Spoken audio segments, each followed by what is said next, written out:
Welcome back again, Quran Book Club, Chapter 6, Cattle, Al-Anam.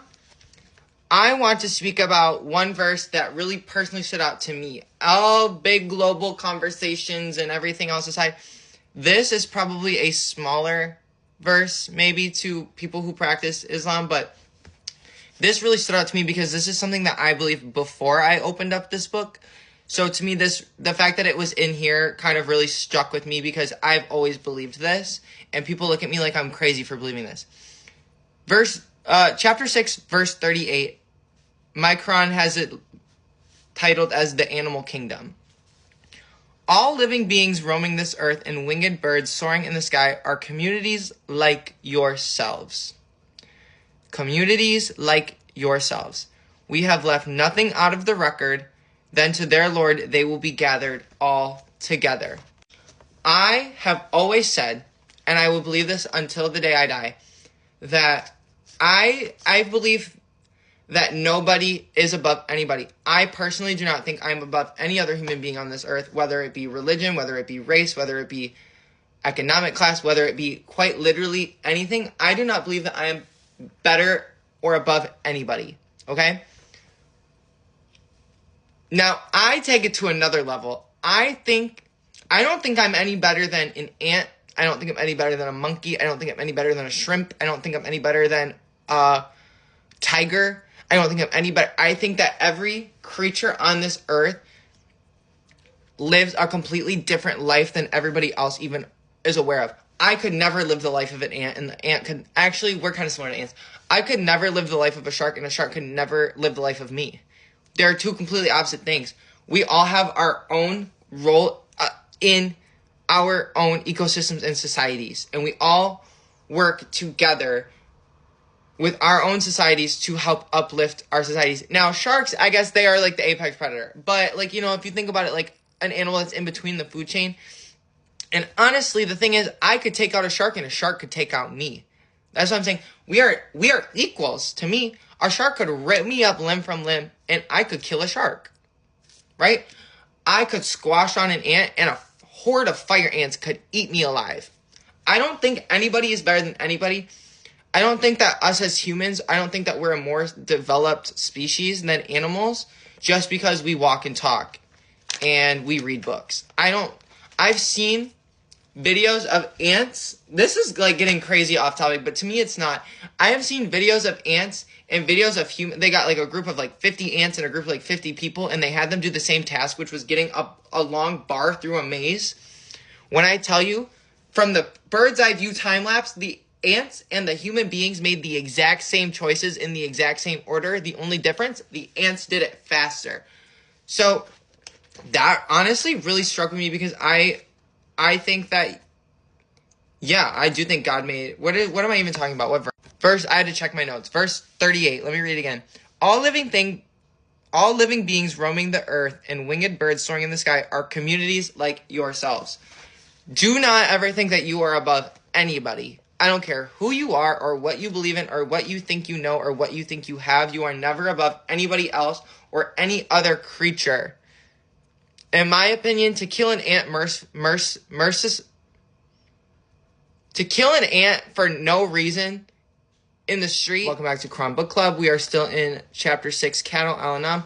I want to speak on this issue of like worldly desires, and I know a lot of people had said that, and it is also said in the Quran, I've read it, that you do not compare God to other gods, I believe. So I'm going to not be doing that. But I do want to talk about the only other religion that I have actually read an entire religious text from, which is Hinduism, and the connections that I'm just connecting in my own brain. Feel free to tell me what you feel about them in the comments. I would love to hear everyone's opinions. Again, this is a book club. So if you're not aware, Hinduism, as far as I understand it, is similar to Buddhism in the sense that Hindus believe that we are placed on this earth. And similarly, they do believe that Earth is somewhat like a test, and they believe how you perform or the choices you make in the life you live on Earth determines how you will be reborn, if you will be reborn as a person, where in the class rank you will be reborn, if you've reached like, not perfectness, but if you've reached like the top of that chain and the things that you're supposed to do, then you move on to nirvana, which is bliss, right? Or this, maybe not nirvana, that might be the Buddhist term, but this sense of like you have now moved on from the earthly realm and the world, and like the worldly test, I guess you could call it. In the Quran, he keeps referencing our time on earth as a test, and it isn't the test of like our actions are. He's testing our actions and determining our judgment on Judgment Day, right? So to me, that reminded me similarly of Hinduism and this idea of not participate. Because in Hinduism, they say do not participate in worldly desires of the senses. So things like drinking, smoking, violence. They also talk about like not letting other people do your work and doing your own work. But to not give into materialism and to worldly desires, right? This is something I have noticed was referenced also in the Quran in this chapter. Verse 32, this worldly life is no more than play and amusement, but far better is the eternal home of the hereafter for those mindful of God. Will you not then understand? To me, this is saying to me as well, like, yes, there are a lot of temptations in life and they are fun and playful and amusing, but I don't know, to me it is like the choices that to live a worldly life, I understand it to not be a great choice, because in Hinduism, which I'm familiar with, that does not gain you good points, right? That does not gain you points with the creator. Their creator is Vishnu. But to me, it's giving the same thing. And I believe, hold on, there's two more verses. Okay, he expands a bit more in verse 70. And leave those who take this faith of Islam as mere play and amusement. And I'm over here like, is that me? And are deluded by their worldly life. That's low-key me, I feel like. Yet remind them by this Quran, so no one should be ruined for their misdeeds. They will have no protector or intercessor other than God. I don't know what intercessor means, but no protector other than God. Even if they were to offer every possible ransom, none will be accepted from them.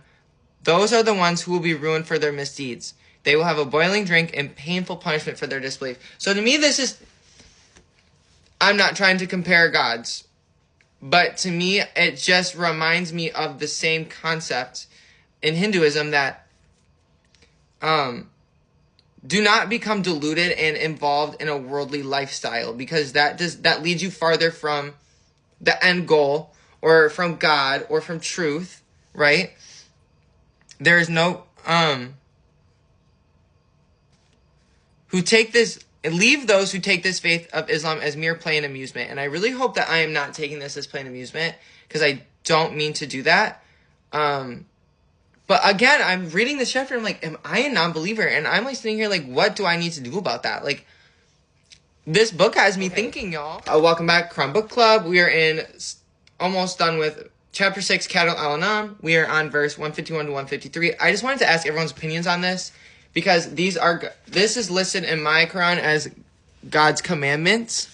And when I read them, they seemed a little bit different from the 10 commandments that I'm used to. So I just wanted to read them off and just say what we think. 151, say, O Prophet, come, let me recite to you what your Lord has forbidden to you. Do not associate others with him in worship. So does that mean do not compare him to other gods? Like, if I compared the God written about in the Quran to like a god in any other religion, would that be disrespectful? Is that what that's saying? Or is that saying something else? Please clarify. I would love to hear you guys in the comments. Do not fail to honor your parents. I love my mom, so period. Do not kill your children for fear of poverty. I think I know that sounds kind of crazy, do not kill your children for fear of poverty. I think given the time period, I think that makes more sense to be written down. I mean, I would agree. Don't kill your children, and God will provide. We provide for you and for them. Do not come near indecencies, open or secretly. I am interested to know what that means. do not come near indecencies openly or secretly. If anybody could, this is chapter 6, verse 151. If anyone could expand on that, I would appreciate it. Do not take a human life made sacred by God except with legal right. This is what he has commanded you, so perhaps you will understand. 152. And do not come near the wealth of an orphan, period, unless intending to enhance it until they attain maturity. Give full measure and weigh with justice. We never require of any soul more than we think it can afford, which I think is, I've heard that amongst other, I think Christians also believe that, like God dealt me only a hand I can overcome. God, what did I just say? We never require any more of a soul. We never require of any soul more than what it can afford. Yeah. Whenever you speak, I like this one. Whenever you speak, maintain justice, even regarding a close friend. That's hard. It is hard. So I like that one. I think that's one that you might need to think about a lot more and try to navigate those relationships less emotionally. And fulfill your covenant with God. This is what he has commanded to you, so perhaps you will be mindful. 153, indeed, that is my path, perfectly straight, so follow it and do not follow other ways, for they will lead you away from his way. This is what he has commanded you, so perhaps you will be conscious of God. Now that I just reread that, the one that sticks out to me most is, and do not come near the wealth of the orphan unless intending to enhance it. Because the Quran speaks a lot about orphans and not taking advantage of them. And I feel like I know it's speaking specifically about actual orphans, but I think we can also expand upon that to like just those less fortunate than you. Do not take advantage of people beneath you. And I think that's like, I would hope that that's a very, like, I think everyone should be doing that, but I just think that is a good lesson to live by and to look out for people that you're supposed to be protecting, because I think a lot of people in America do not do that. And I think even a bigger scale, look out for the people who you rule over. Look out for the people of your country that you intend to support and work for, you know? Maybe I'm getting a little off topic, but I don't know. This verse, I really did like this chapter. I really did. If anyone has any expansions for the God's commandments, please let me know. Welcome to the final installment of Quran Book Club for chapter 6, titled Al-Anam. Don't worry, I will be doing it until I finish the book. This one, I really want to speak out. This is verse 68, mockers of the Quran. And this one really stood out to me as somebody who is not Muslim and to somebody who probably frequently would be in company of people who would be speaking ill of Muslims.